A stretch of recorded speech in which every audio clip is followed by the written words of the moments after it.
আজকের রান্না গোলবাড়ি স্টাইল কষা চিকেন।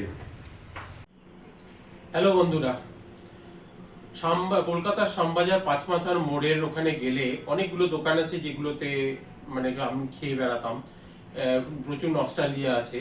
তার মধ্যে একটা দোকান হচ্ছে গোলবাড়ি। ওই গোলবাড়ির আশেপাশে গেলেই গোলবাড়ির কষা মাংস খাবার খুব ইচ্ছে করতো। এই কালো কালো দেখতে জুসি যে মাংসটা। তো আজকে বানাবো গোলবাড়ি স্টাইল চিকেন রেসিপি। এই রান্নাটা আমি 3টে পার্টে করব। প্রথম পার্টে ম্যারিনেশনটা তৈরি করব, যাতে টমেটো আছে, কাঁচা লঙ্কা রয়েছে, এখানে রসুন রয়েছে আর আদা রয়েছে। এইগুলো দিয়ে আগে ম্যারিনেশনটা তৈরি করে নিই, তারপরে আমি দ্বিতীয় আর তৃতীয় পার্টে যাব। একটা মিক্সির কন্টেনার নিয়ে ওর মধ্যে প্রথমে টমেটো দিয়ে দিলাম, তারপরে একটা কাঁচা লঙ্কা, সাথে রসুন আর আদা সব দিয়ে এটাকে আগে পিষে একটা পেস্ট বানিয়ে নিই।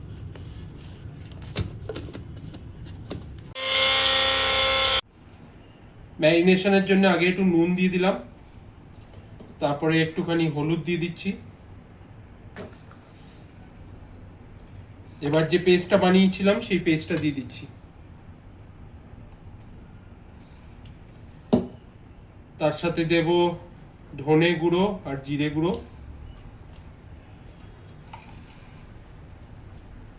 আর একটু লাল লঙ্কার গুঁড়ো। এবার দেব একটুখানি সর্ষের তেল দিয়ে এবার সব ভালো করে মাখিয়ে নিচ্ছি। মাখিয়ে নিয়ে এটা ম্যারিনেশন করবার জন্য 1 ঘন্টা মতো রেখে দেবো। এবার পার্ট 2 এই রান্নাটার। তার জন্য বানিয়ে নিতে হবে একটু পেঁয়াজের বেরেস্তা। পেঁয়াজের বেরেস্তার জন্য আমি কড়াইয়ের মধ্যে পেঁয়াজ দেব, তার মধ্যে একটা বড় এলাচ দেব আর অল্প চিনি দিয়ে ভালো করে নেড়ে চেড়ে লাল লাল করে ভেজে বেরেস্তাটা বানিয়ে নেবো। চলুন করি।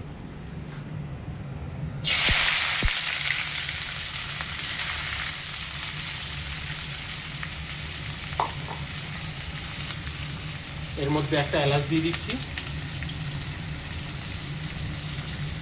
আর একটু চিনি দিয়ে দেবো, অল্প সামান্য চিনি দেবো, জাস্ট লাল লাল করে ভাজার জন্য, এর থেকে বেশি দেবো না। এবার নেড়ে চেড়ে পেঁয়াজটাকে লাল লাল করে ভেজে নেবো। পেঁয়াজটা কনস্ট্যান্ট নাড়তে থাকতে হবে, না হলে এটা আমি মোটামুটি একটু হাই ফ্লেমের দিকে দিয়েছি, মিডিয়াম টু হাই ফ্লেমে রেখে কনস্ট্যান্ট নাড়তে হবে, নাহলে পেঁয়াজ পুড়ে যাবে। বেরেস্তাটা হচ্ছে হোক, ততক্ষণে থার্ড পার্টের প্রিপারেশন করে নিই।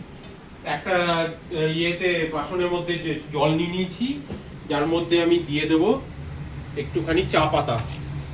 চা পাতাটা দিয়ে চা পাতাটাকে খুব ভালো করে ফুটিয়ে নিতে হবে, যাতে একটু গাঢ় লিকার হয়, চায়ের লিকার হয়। এটাই কিন্তু কালো কালো যে কালারটা আসে সেই কালারটা দেবে।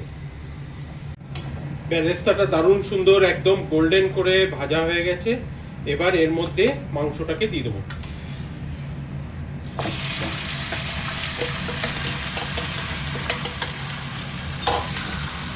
আর সাথে দিয়ে দেবো শুকনো লঙ্কা একটা আর 3টে এলাচ দিয়ে এবার ভালো করে নাড়িয়ে নিতে হবে।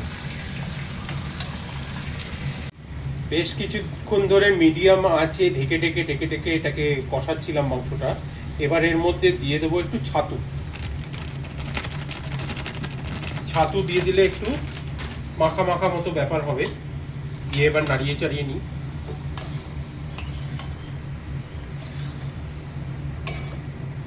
আবার এটাকে মিডিয়াম ফ্লেমে ঢেকে আরো কিছুক্ষণ সেদ্ধ হতে দেবো।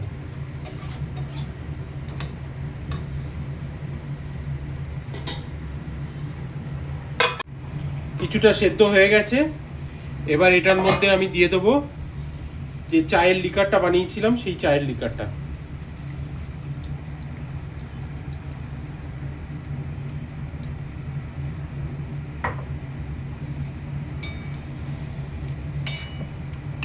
এবার চায়ের লিকারটা ঢেলে দেওয়ার পর এটাকে আবার সেদ্ধ হবার জন্য সময় দেবো। রান্না হয়ে গেছে, দেখুন কিরকম কালো রঙের কালার এসছে, কালচে কালচে মতো। এবার আমি এটাকে ঢেলে নিই। একটা দারুণ সুন্দর গন্ধও বেরোচ্ছে। এটাকে পরোটা বা লুচির সাথে খেতে হবে। এই রেসিপিটা খুব বেশি ঝামেলার কিছু নেই, খুব সহজ করে বানানো এবং দুর্দান্ত খেতে হয়। আপনারাও বানিয়ে দেখুন কীরকম হয় আপনাদের। গরম পরোটা চলে এসছে, এবার এইটা দিয়ে মাংসটা খেয়ে নেবো।